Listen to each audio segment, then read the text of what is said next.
Right. Well, I think we've got, or we could possibly take another 25 minutes or so for discussion.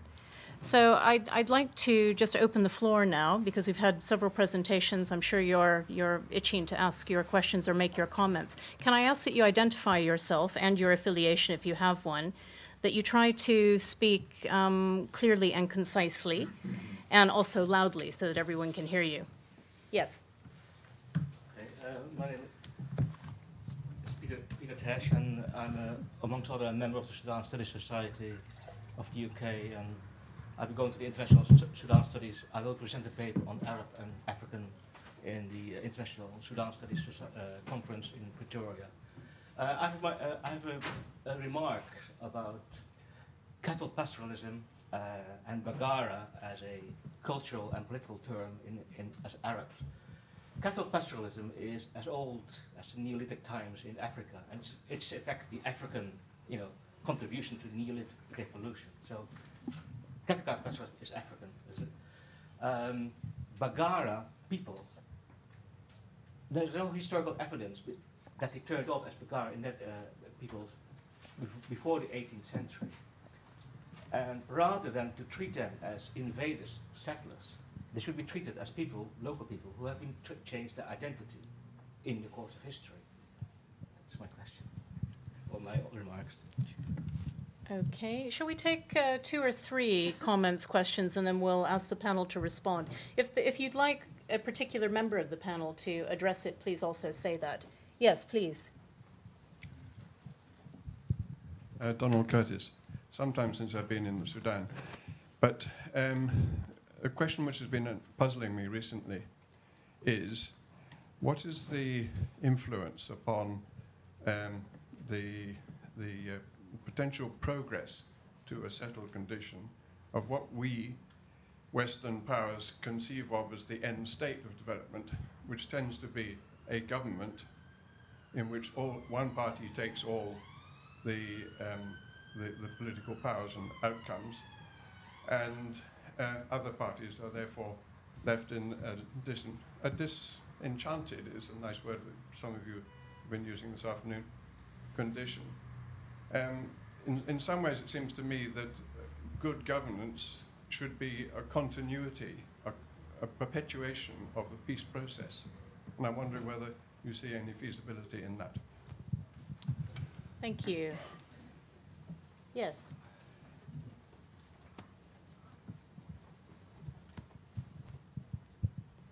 Hi, my name is John. I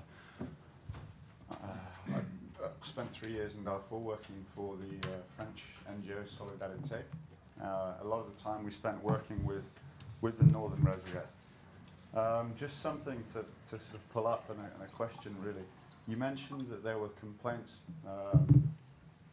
sometimes about intervention lacking really with some of the Northern Reservoir. Well, during my time there, I spent a long time talking very often to some of the militia leaders slash traditional leaders, depending on who you spoke to, and they would talk about this quite a lot. And one of the things that they would say is, like, you guys are okay, you work with us, that's fine, but other organisations can't do so.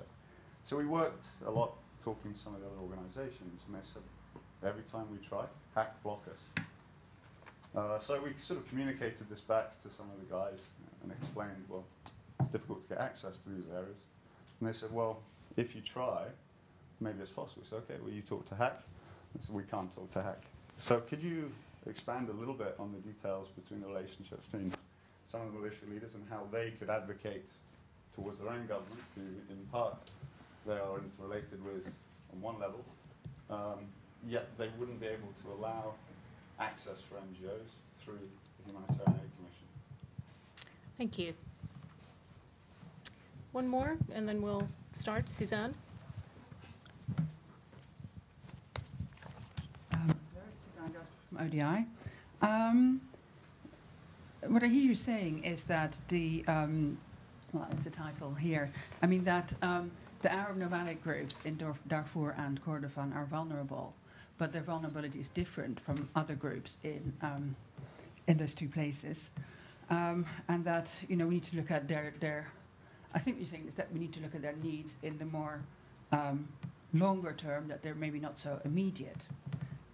So I guess it's something that I've been thinking about a lot recently. What does it mean for assistance, in particular in relation to humanitarian principles, but also in relation to kind of protection and livelihoods approaches?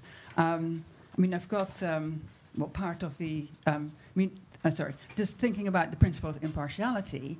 When you talk about to relieve the suffering of individuals being guided solely by their needs and to give priority to the most urgent cases of distress. How would you kind of translate what you've just told us? How does that relate to that particular humanitarian principle? Right, thank you. Let's start with those comments and queries. They weren't directed to anyone in particular, but Helen, did you want to address the first couple, or what initially?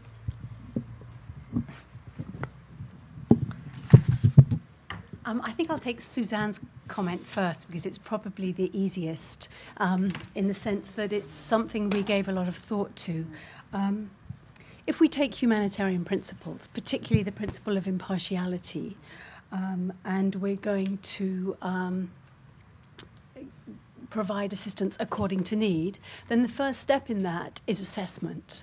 The first thing we have to do is actually engage with those groups, not to provide assistance, but to actually determine their situation. And I think the history of assessments in those early years, 2004, 2003, there was virtually nobody there, but in 2004, for various reasons, the assessments obviously focused on the displaced population. But as it moved into 2005, 2006, some members of those groups moved into towns to talk to OCHA and others. And I think in Geneva there was a nomad interest group set up by UN OCHA. But the numbers of assessments that actually resulted, I found 2, I think, spanning a number of years. And things like the UNICEF, WFP annual food needs assessment, nutrition surveys and such like, they didn't actually take account of those particular groups. If they happened to be included in a random selection, sample selection, then fine, but they weren't actively assessed. So I think that principle, the first thing is assessment, and then after that it's obviously according to need. Now the biggest question I have in my mind about those groups is what actually is the child-infant mortality and the maternal mortality. I think probably in terms of nutrition status, because they have access to animals, they're probably going to be the kids are going to be nutritionally okay. But I think in terms of the health environment and their access to health services is very limited. And I think that's probably a problem area. John, it's very difficult to comment on specific cases without knowing the particular background, because obviously the relationship between different groups and the local administration, whether it's HAC or whoever, is highly variable. And also within, parts of North Darfur, you also find within those groups of Northern Rizigat, they will have very different relations with the local authorities. Something you did raise that we didn't explore is this question of access, not just being blocked by HAC, but also, of course, by the security regulations. All of the areas where we undertook our study were out of bounds to any UN employees and a lot of NGOs who would comply with that. So the only way of going there was through HAC and in connection with our own contacts, but also contacts through a nomad council. So we had to go an entirely different route in order to reach those populations. And I think that probably agencies such as Solidarity and others who are working with those groups have worked out a way of reaching them that probably falls a little bit outside, of those kind of normal UN rules and regulations.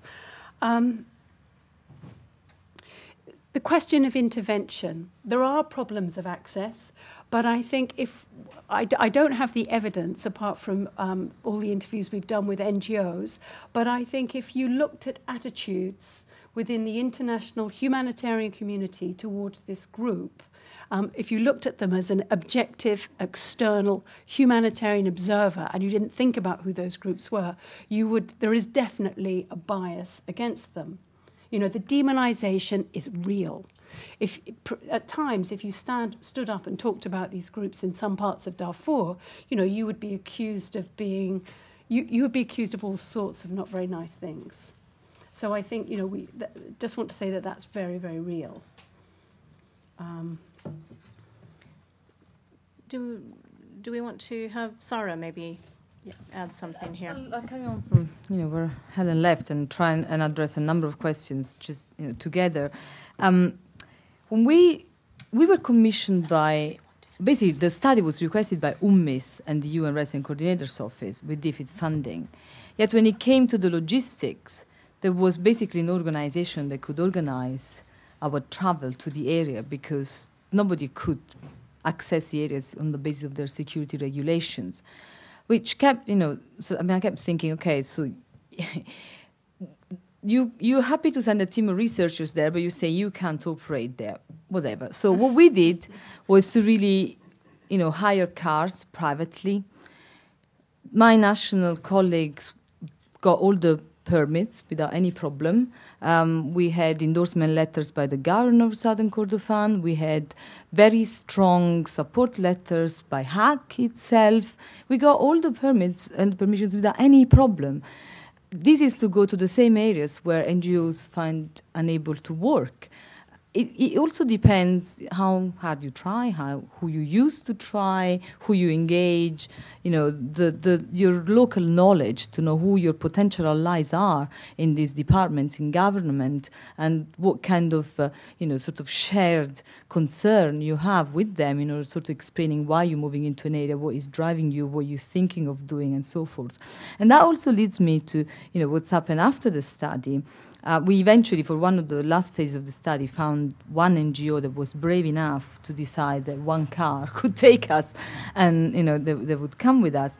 But after the study, and that, answers parts of your question, we did a lot of dissemination back in Sudan, in Khartoum, and my colleagues went back to Darmisri as well.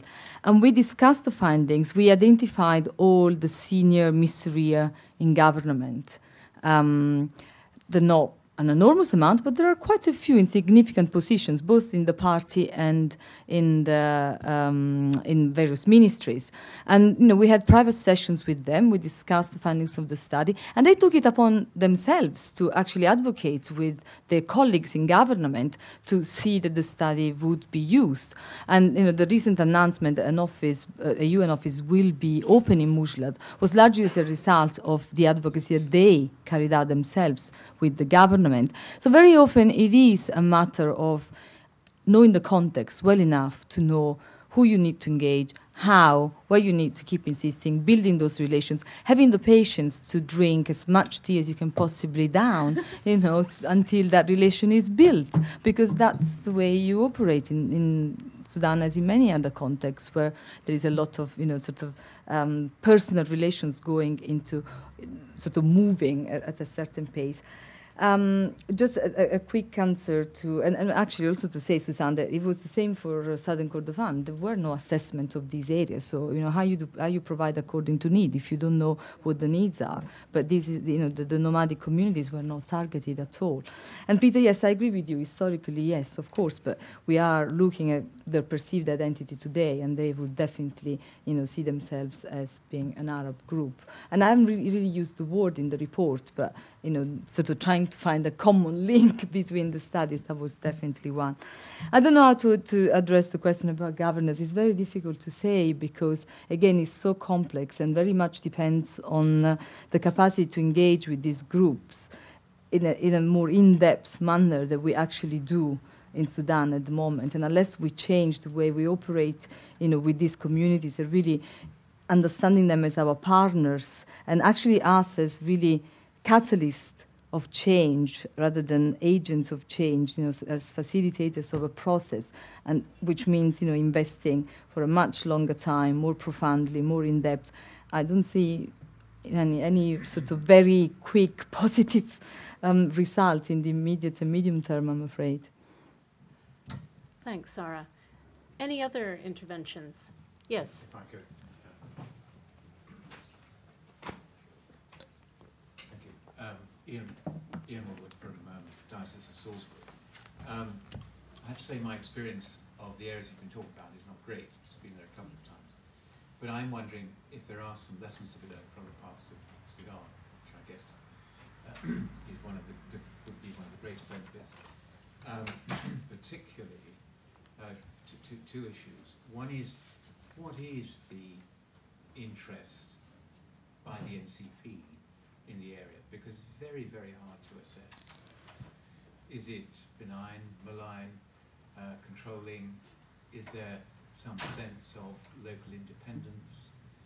And the other question I had, which was quite intriguing, having recently been witness to a deal over cattle with some Dinkas last week, was the move from cattle to sheep, and what effect that might have on the dowry system, which might seem superficial, but actually I think culturally is a huge issue.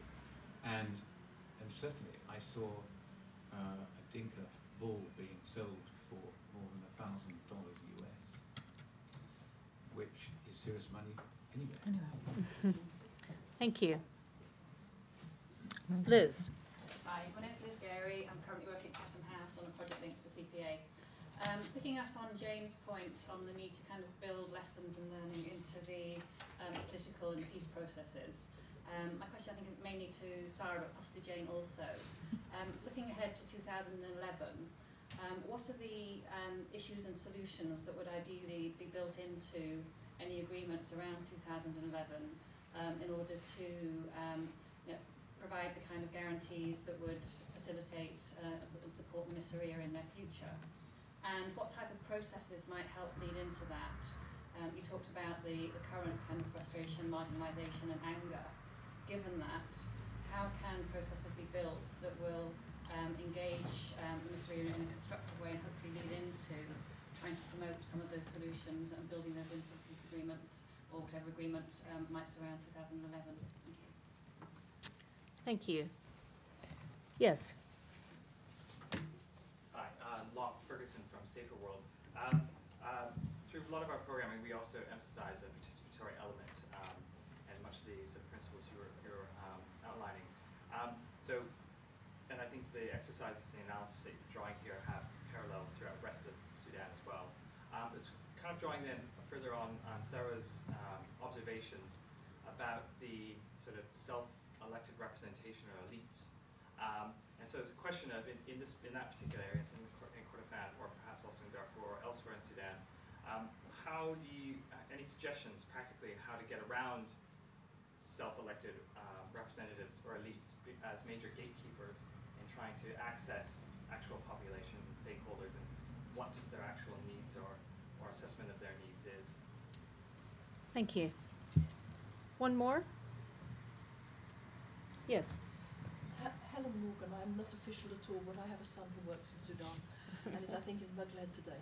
But, sorry. My question was, is some of the perceived Western prejudice against the camel and cattle nomads simply because those of us who have any kind of rural background in either Western Europe or North America, or indeed most parts of Asia, our farming backgrounds are themselves sedentary agriculture. We think that nomadism is, it's rather strange and we don't trust it, whereas good people are farmers, whether they're peasants or landowners, whichever ones we side with.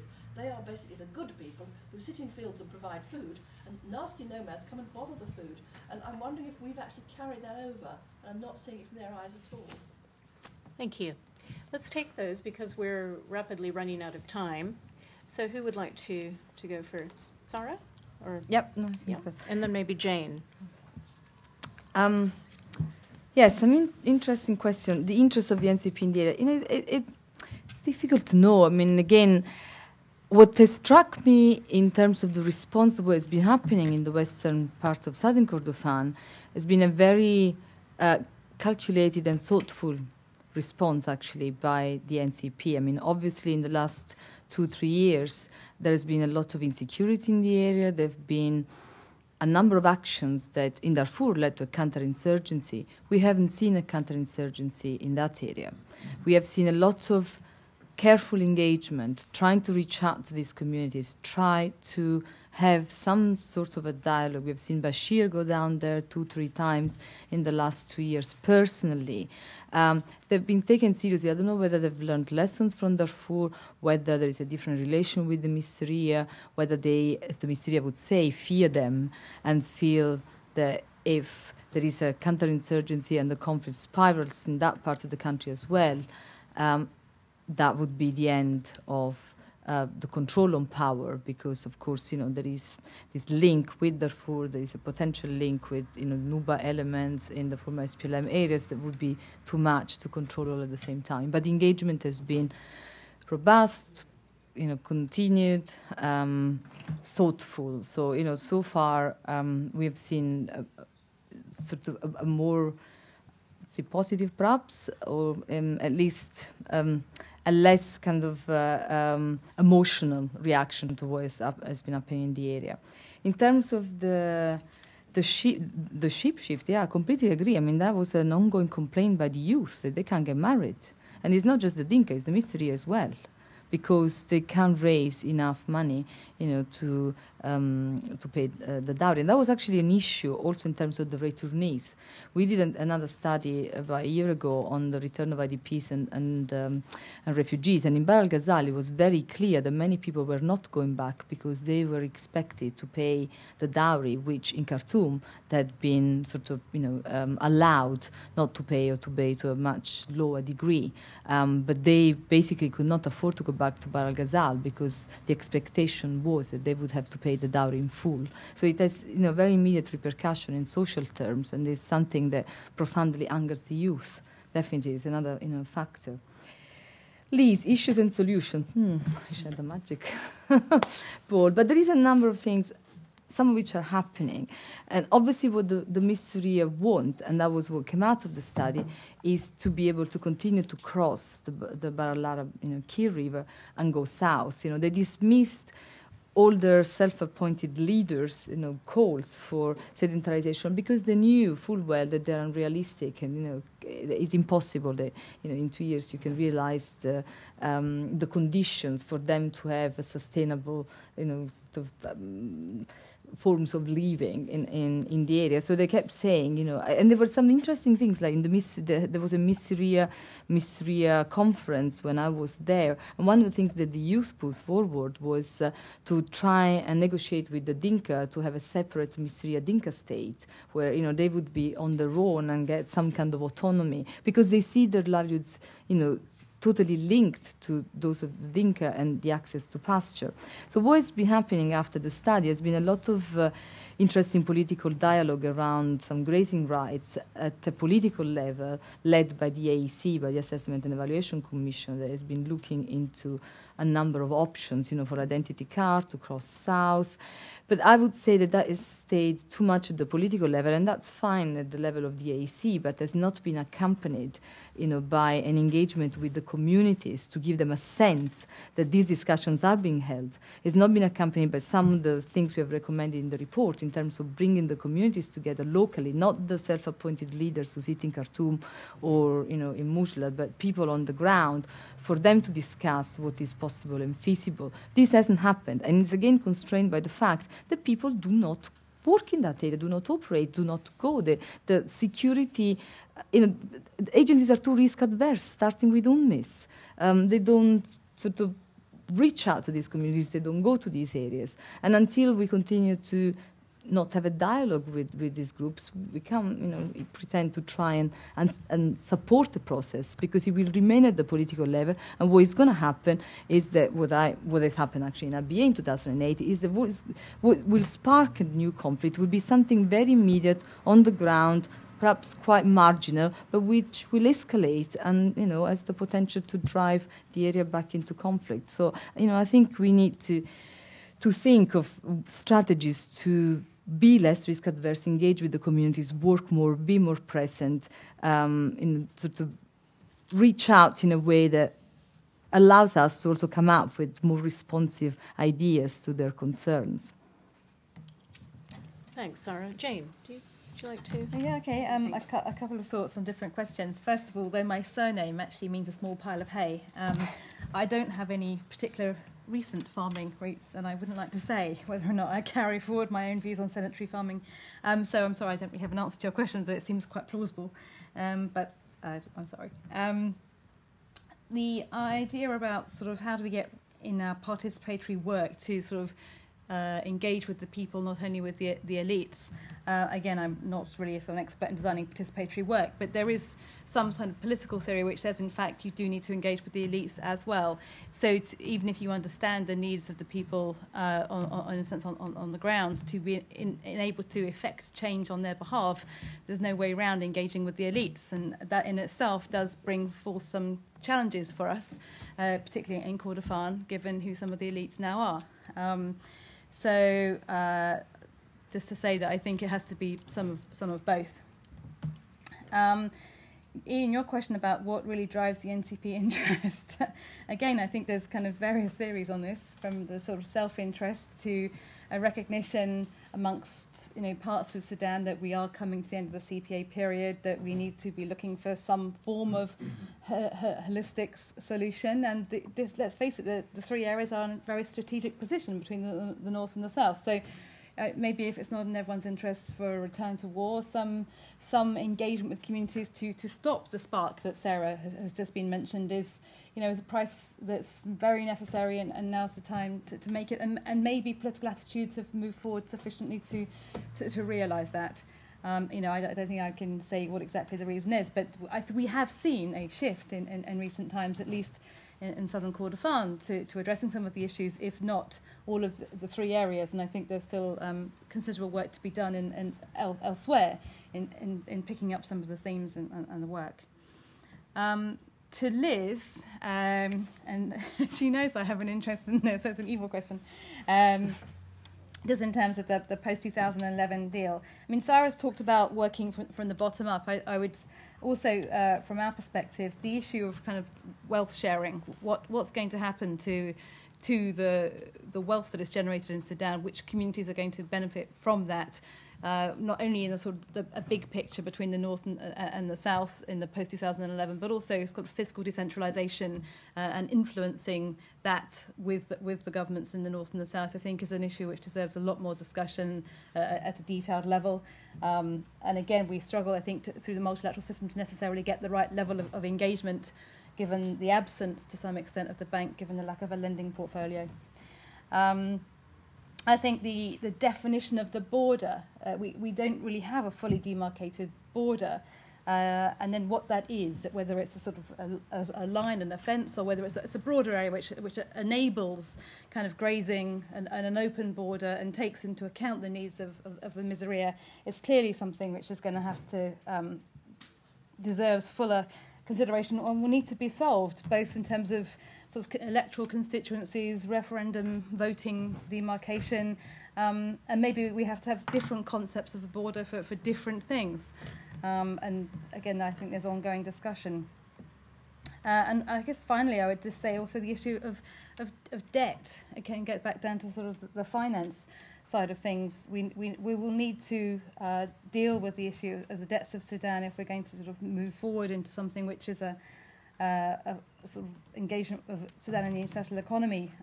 So there are some big picture problems which will need to be addressed if a sustainable post-2011 picture can be put together. And I think there's also a question mark over the nature of the CPA after it ends. Does the just full peace agreement end and then we're into real life, or is there some sense of a sort of CPA 2, to use a way of referencing of it? So I don't know, you'll probably have views on all of that given your current work with Chatham House.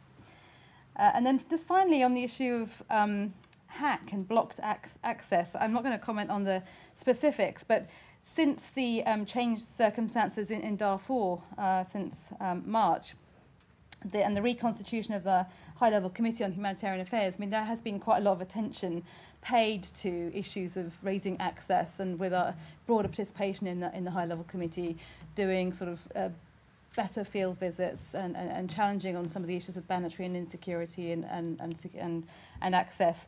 So it's not really an answer to your question, but I think the broader issue is firmly on the table, perhaps in a way that it wasn't before. Thanks, Jane. Helen, and then I think after Helen's comments, we're going to have to wind up because we're a bit over time. Go ahead. Okay, very briefly. I just wanted to come back briefly to the question of access. Our experience in Darfur over the last 4 or 5 years is that access by researchers is very different from humanitarian access. We very much present an academic identity. The fact that we are members of a university sets us apart very much from the international humanitarian community, and that's the basis for our relationship with government. And I think that's the basis that we get our permits to go and do the work and the blessings, etc. And I think in pursuing a relationship with us, as the Nomad Council currently is, they are seeking that relationship with what they see as an academic institution and whose natural partners in Sudan is not the international humanitarian community, it's the universities in the region. And so, again, they are our natural partners, and it's our privilege of working, like Sara, with some of the national experts in these fields. So when we're going along, it's not just Tufts University, but it's Professor so-and-so from the University of Khartoum. We have long-term agreements with the University of Afad. So I think that's important to recognise. In terms of interest of the NCP, maybe it was directed at the 3 areas, but I think it's also important, and we all recognise Darfur is also in a very strategic position, and the government has interests because of its, long-term, the long-term conflicts with Chad and Libya as a result. On the question of the participatory elements and dealing with elites, I think integral to livelihoods analysis is a stakeholder analysis and the kind of conflict analysis that we've been talking about, and working out who holds the power and authority, but not at any point in time. This is a very dynamic process. Governance is constantly changing, shifting. So I think that also speaks to the earlier comment about good governance, because I think actually the international humanitarian community is possibly missing a trick in that it is what it's actually doing is modelling a form of governance in the delivery of humanitarian assistance by upholding humanitarian rights. Now, is it modelling good governance, or is it actually modelling something else? And I think in the setting up of things like relief committees and structures and ways of working with a local committee, and the way that local leadership has evolved to move into that area is all about governance. And that's something we should be paying a lot more attention to if we want to be promoting good governance. Finally, the point about, and the other area that I think it's now recognised is worth investment, is the building of civil society. Promoting civil society as part of that is crucial. In relation to pastoralists, out of 200 or 300 local NGOs, maybe less than 5, actually only 2 that I can really think of, deal with these issues. So they are not a group that has a civil society representing them, which is a major, major gap. Which brings me on to, I think it was Mary's point about attitudes to nomads. There's actually a considerable literature that describes this discrimination that we found when we were writing this report. Basically, it's our cultural heritage, our attachment to property, and that underpins, our legislation and, of course, everything that's flowed from that. Thank you. Thanks very much, Helen. I'm sorry we have run a bit over time, but we started late. But I'd like to thank our 3 speakers, Sara, Helen, and Jane, for their very interesting presentations. Thank you for coming and for asking questions and making comments. And thanks again to Christian Aid for supporting the session. So thank you very much.